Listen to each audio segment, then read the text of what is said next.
Hi, my name's Hayden McRae, currently located in Melbourne, Victoria, Australia, studying a Bachelor of Global Logistics and Maritime Management through University of Tasmania in the Australian Maritime College. If English is not your first language or you find it hard to understand me, please feel free to enable subtitles or closed captions by clicking on the button below. For those that are visually impaired, I'm a pale-skinned male with light brown hair. In the spirit of reconciliation, we acknowledge the traditional custodians of country throughout Australia and their connections to land, sea, and community. We pay our respect to the elders past and present and extend that respect to all Aboriginal and Torres Strait Islander peoples today. Let's discuss the Red Sea crisis and how it's impacting container shipping. Today, I just aim to facilitate a discussion regarding the Red Sea crisis, the impacts it's having on different stakeholders, the impact to global trade, and the economic impacts and outlook for organisations, primarily Maersk Shipping Company. A brief overview of the Red Sea, approximately 2,250 kilometres long, relatively shallow, with an average depth of 490 metres. Its widest point is 355 kilometres, with its narrowest point being only 29 kilometres.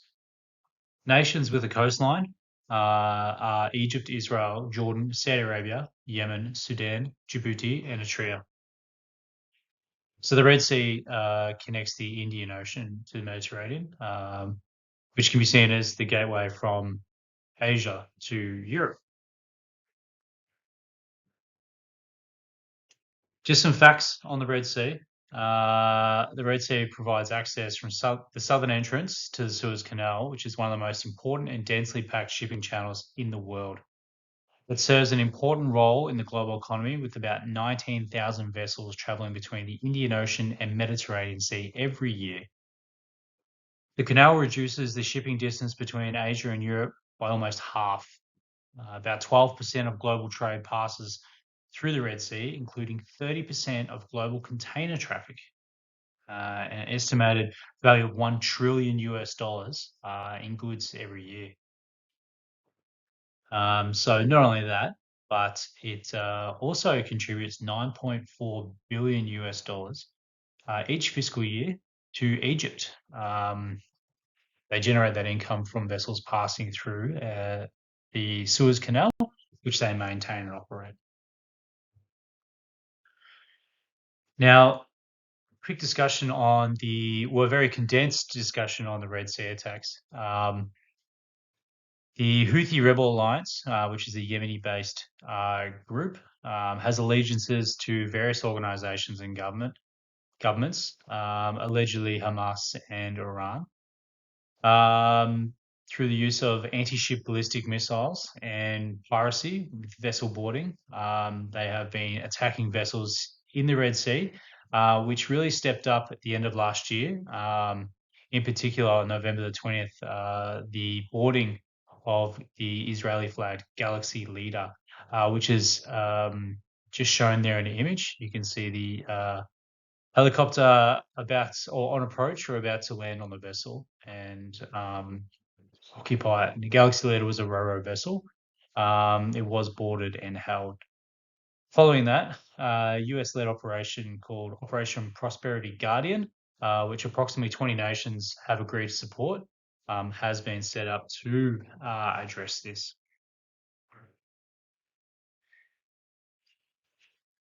Since the attacks in late 2023, you can see a clear change in vessel travel from the Suez Canal around the Cape of Good Hope. It's almost directly inverse. You can see that as the Suez Canal drops, that almost a direct proportion of traffic is taking the Cape of Good Hope. Shipping companies are identifying the risks are too high.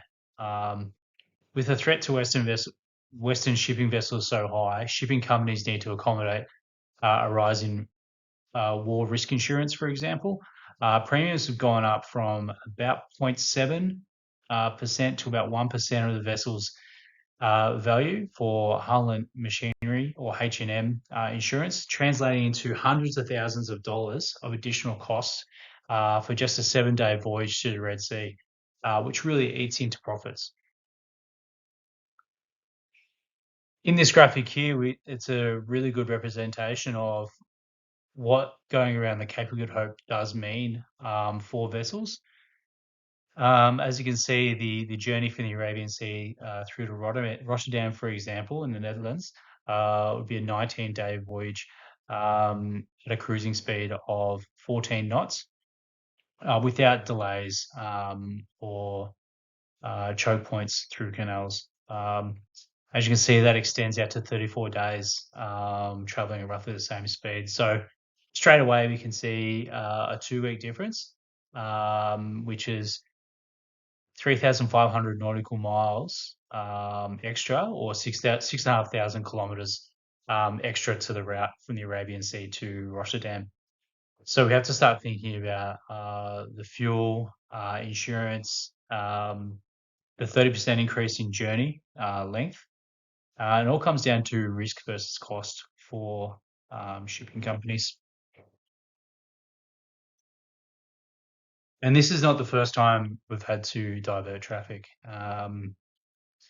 The Ever Given container ship got stuck in the Suez Canal in March 2021, which caused ships to make the decision whether they take the risk and wait for the ship to be freed, or to go around the the Cape of Good Hope, excuse me, and add an extra 2 weeks plus expenses to their journey. So the lengthening of supply delivery times has an adverse supply shock to supply chains. The rerouting of ships around Africa's Cape of Good Hope equates to a roughly 30% increase in transit times, which we mentioned, and this implies an approximate 9% reduction in global container shipping capacity, according to JP Morgan. The crisis is testing the resilience of auto supply chains, particularly for the new energy vehicles, which are a key part of China-Europe trade. This is because China mainly exports electric vehicles to Europe, or components of, which are usually carried by sea. Depending on the situation in the region, shipping times and prices may change throughout the year. Traffic in the Red Sea may remain low for the foreseeable future. And an example of that would be the Tesla manufacturing plant in Berlin, temporarily halted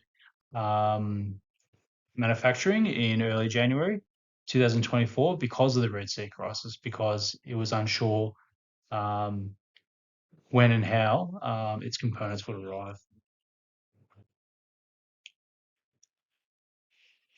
So we're going to talk about Maersk and their shipping companies. Just some quick facts. Maersk is a Danish-based integrated transport and logistics firm.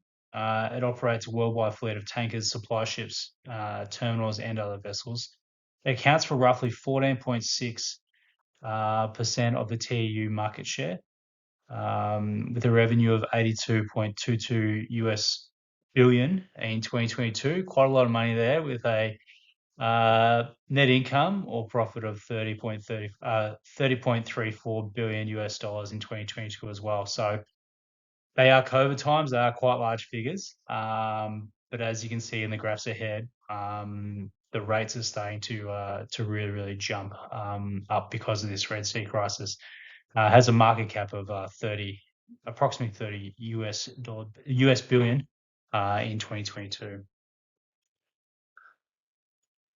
So the impacts this Red Sea crisis had to Maersk directly on the 14th of December, Maersk Gibraltar became under attack. The attack was unsuccessful and no one was harmed. And on the 19th of December, it was announced that all vessels are to take an alternate route around the Cape of Good Hope. So as you can see, it doesn't take long for them to make a decision that something's up here, and we can't guarantee the safety of our crew or our assets. And shortly after the attack, traffic was paused, and then, as you can see, shortly after that, 5 days later, it's been rerouted. On the 24th of December in 2023, there was plans to allow vessels to go back through the Red Sea. which did commence. However, unfortunately, on the 30th of December 2023, the Maersk Honzu was attacked. The vessel was struck with an unknown object, and there was an attempted boarding, which was shut down by various crews, and the military sent a helicopter to intervene. So it was unsuccessful in the end.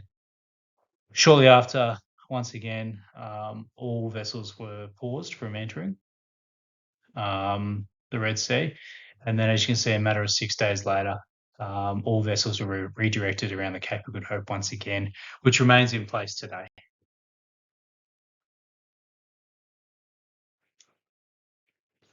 So this has an impact. The drop in capacity. Um, Maersk expects a 15 to 20% drop forecasted for their second quarter in 2024 because of this. There is container shortages. The revenue is impacted because as of the 30th of January, they're not taking any more bookings from the Port of Djibouti. So that's a huge loss. But as we've mentioned before, the cost and the risk is just not there for them to take that risk to come in that close and enter the Red Sea. And as we've seen with previous graphs, the longer journey increases operating costs. We have obviously fuel not just for the longer voyage, but the increased speed that the ships are operating on lowers fuel economy. So it's a double pronged attack there. They're actually burning quite a lot of fuel, and Maersk has reported they're burning 40% extra fuel per voyage.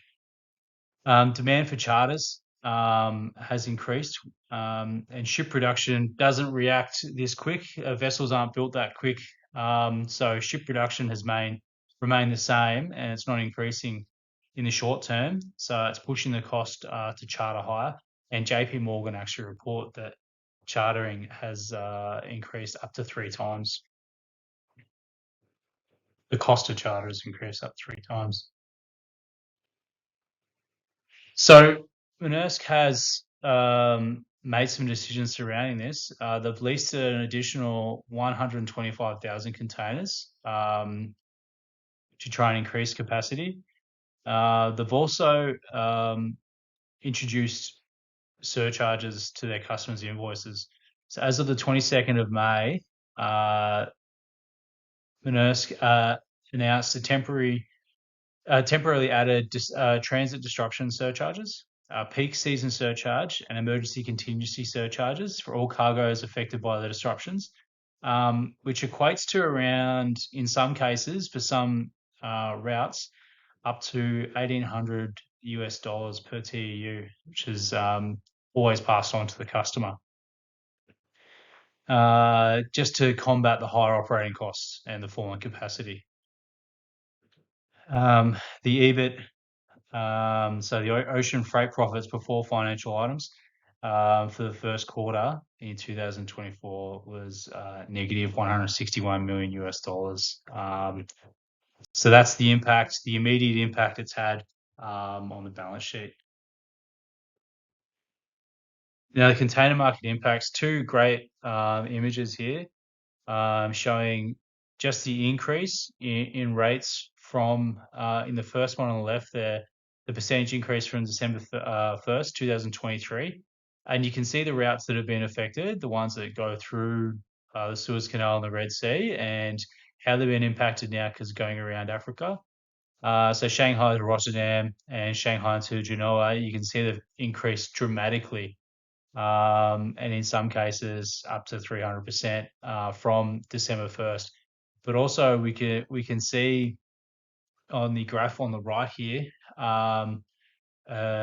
you can see the 14th to the 11th, 2023, and then you can just see the spike occurred just after that. After we mentioned the Galaxy Leader was impacted, we can see the the World Container Index price basically skyrocket up to close to 4,000 US dollars per 40-foot container FEU, which is a 146% increase against the same time the previous year.